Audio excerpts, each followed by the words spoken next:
વિદ્યાર્થી મિત્રો, તમે પેન્ટેડ એપ્લિકેશન ડાઉનલોડ કરી લ્યો. અહીંયા તમને હોમ પેજ ઉપર જ વિકાસના દરેક વિષયનું તમને સોલ્યુશન્સ મળી જશે. લિંક નીચે ડિસ્ક્રિપ્શનમાં આપેલી છે. અને તમારા માટે ખાસ અમે લોન્ચ કરી રહ્યા છીએ રેપિડ રિવિઝન બેચ, જેની અંદર ગણિત, વિજ્ઞાન, સમાજ, ઇંગ્લિશ આખું રિવાઇઝ કરાવશું કે જેથી એક મહિનામાં તમને સરસ મજાનું રિઝલ્ટ ફાઇનલ એક્ઝામમાં લઈ આવો. અને સાથે માર્ચ મહિનામાં આપણે લોન્ચ કરવાનું છીએ પેપર સોલ્યુશન બેચ. તો હમણાં જ એપ્લિકેશન ડાઉનલોડ કરો. લિંક નીચે ડિસ્ક્રિપ્શનમાં છે. ચેનલ સબસ્ક્રાઇબ કરો.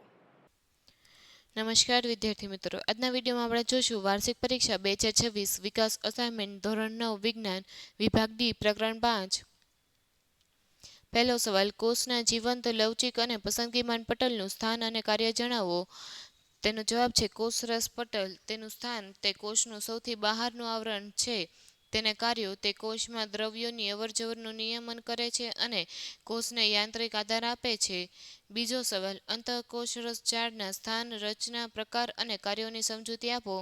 તેમાં અંતઃકોષરસ ઝાડનું સ્થાન કોષરસમાં જાળીદાર રચના તરીકે ફેલાયેલ હોય છે.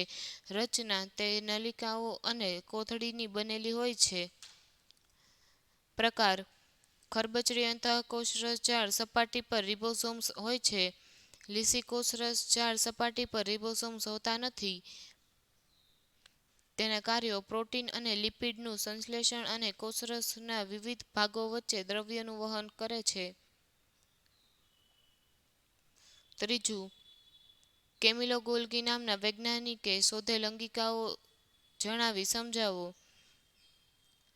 ગોલ્ગી પ્રસાધન, તેની શોધ ઇટાલિયન વૈજ્ઞાનિક કેમિલો ગોલ્ગીએ કરી હતી. તેના કાર્યો તે દ્રવ્યોનું પેકેજિંગ, રૂપાંતરણ અને કોષની અંદરની કે બહાર સ્ત્રાવ કરવામાં મદદ કરે છે. તે લાઇસોસોમ્સ બનાવવામાં પણ ભાગ લે છે. ચોથું, રંજક કણોના પ્રકાર અને હરિતકણની રચના સમજાવો. રંજક કણોના પ્રકાર, હરિતકણ લીલો રંગ આપે છે, તે પ્રકાશ સંશ્લેષણ કરે છે. રંગકણ ફૂલો અને ફળોને અન્ય રંગો આપે છે. રંગવિહીન કણ રંગવિહીન હોય છે, ખોરાકનો સંગ્રહ કરે છે. હરિતકણની રચના તે બેવડા પટલ ધરાવે છે અને તેમાં સ્ટ્રોમા એટલે પ્રવાહી આધારક અને થાઇલેકોઇડ એટલે સિક્કા જેવી રચનાઓના થાપા હોય છે. પાંચમો સવાલ, નીચેના પ્રશ્નોના ઉત્તર આપો. પહેલું, તફાવત આપો. વનસ્પતિ કોષ અને પ્રાણી કોષ. તેમાં તફાવત, વનસ્પતિ કોષમાં કોષ દિવાલ હોય છે, પ્રાણી કોષમાં હોતી નથી. વનસ્પતિ કોષમાં હરિતકણ હોય છે, પ્રાણી કોષોમાં સામાન્ય રીતે હોતા નથી. વનસ્પતિ કોષમાં મોટી કેન્દ્રીય રાજધાની હોય છે, પ્રાણી કોષમાં નાની અથવા ગેરહાજર હોય છે. વનસ્પતિ કોષ ચોક્કસ આકાર ધરાવે છે, પ્રાણી કોષ અનિયમિત આકાર હોય છે. વૈજ્ઞાનિક કારણ, કણાભસૂત્ર કોષીય શ્વસન દ્વારા ખોરાકમાંથી ઉર્જા મુક્ત કરે છે. આ ઉર્જા એટીપી અણુઓના રૂપમાં સંગ્રહિત થાય છે, જે કોષની વિવિધ જૈવિક પ્રવૃત્તિ માટે જરૂરી છે. તેથી તેને કોષનું ઉર્જાઘર કહેવામાં આવે છે. છઠ્ઠું, વૈજ્ઞાનિક કારણ આપો. કોષ સજીવનો પાયાનો એકમ છે. કોષ સજીવનો પાયાનો એકમ છે કારણ કે તે જીવનના તમામ કાર્યો કરવા સક્ષમ છે. બધા સજીવો કોષોના બનેલા છે.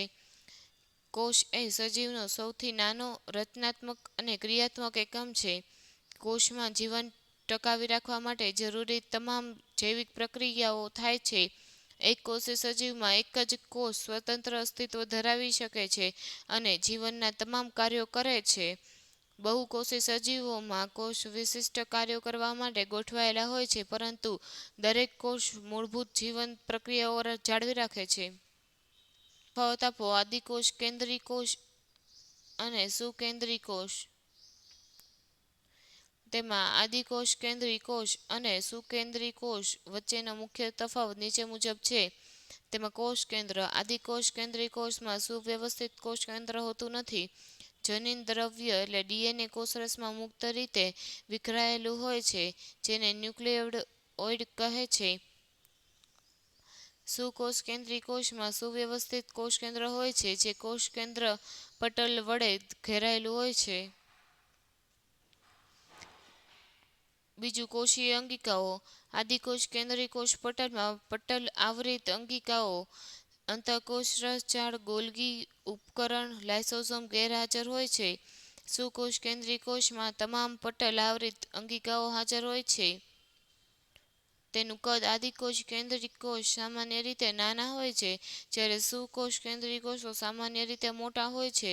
બેક્ટેરિયા, સાયનોબેક્ટેરિયા આદિકોષ કેન્દ્રિત સજીવો છે. વનસ્પતિ, પ્રાણીઓ, ફૂગ અને પ્રોટિસ્ટા સુકોષ કેન્દ્રિત સજીવો છે. 7. નીચેના વૈજ્ઞાનિકોનો જીવવિજ્ઞાનમાં ફાળો સમજાવો. તેમાં પહેલું રોબર્ટ હુકે સૌપ્રથમ કોષની શોધ કરી. તેમણે 1665માં પોતાના સ્વનિર્મિત સૂક્ષ્મદર્શન યંત્ર વડે ગુચ્છના પાતળા છેદનું નિરીક્ષણ કર્યું. તેમને મધપૂડા જેવા ખાના દેખાયા, જેને તેમણે કોષ નામ આપ્યું. બીજું પરકિન્જે કોષમાં રહેલા જીવંત પ્રવાહીને કોષરસ નામ આપ્યું.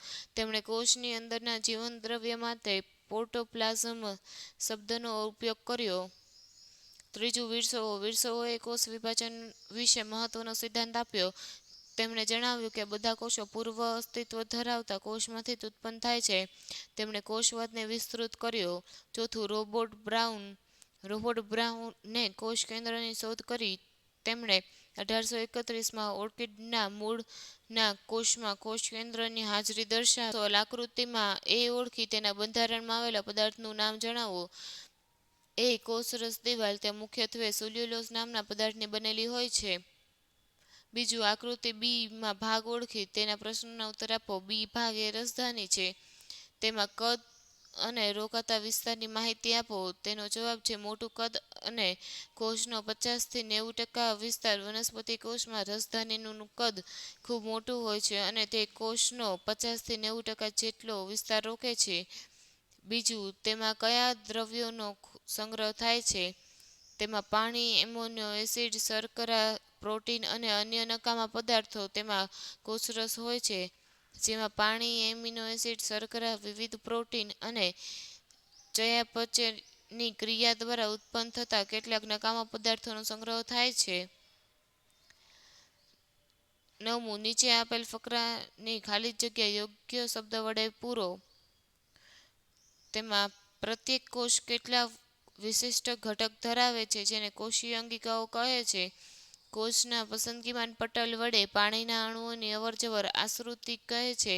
કોષરસ પટલ લિપિડ અને પ્રોટીન જેવા કાર્બનિક અણુઓનું બનેલું છે.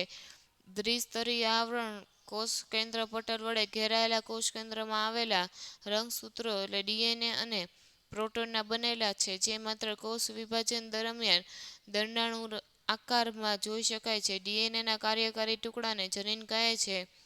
ત્યારબાદ 10મો ક્વેશ્ચન, પ્રાણી કોષની નામ નિર્દેશ આકૃતિ દોરો. જે આકૃતિ અહીંયા દર્શાવેલ છે. Thank you. આ વિડીયોને લાઈક કરો તથા તમારે આના પછી કયા વિડીયો જોવા છે તે કોમેન્ટ કરી જણાવો. વિદ્યાર્થી મિત્રો, તમે પેન્ટેડ એપ્લિકેશન ડાઉનલોડ કરી લો. અહીંયા તમને હોમ પેજ ઉપર જ વિકાસના દરેક વિષયનું તમને સોલ્યુશન્સ મળી જશે. લિંક નીચે ડિસ્ક્રિપ્શનમાં આપેલી છે. અને તમારા માટે ખાસ અમે લોન્ચ કરી રહ્યા છીએ રેપિડ રિવિઝન બેચ, જેની અંદર ગણિત, વિજ્ઞાન, સમાજ, ઇંગ્લિશ આખું રિવાઇઝ કરાવશું કે જેથી 1 મહિનામાં તમને સરસ મજાનું રિઝલ્ટ ફાઇનલ એક્ઝામમાં લઈ આવો. અને સાથે માર્ચ મહિનામાં આપણે લોન્ચ કરવાનું છીએ પેપર સોલ્યુશન બેચ. તો હમણાં જ એપ્લિકેશન ડાઉનલોડ કરો. લિંક નીચે ડિસ્ક્રિપ્શનમાં છે. ચેનલ સબસ્ક્રાઇબ કરો.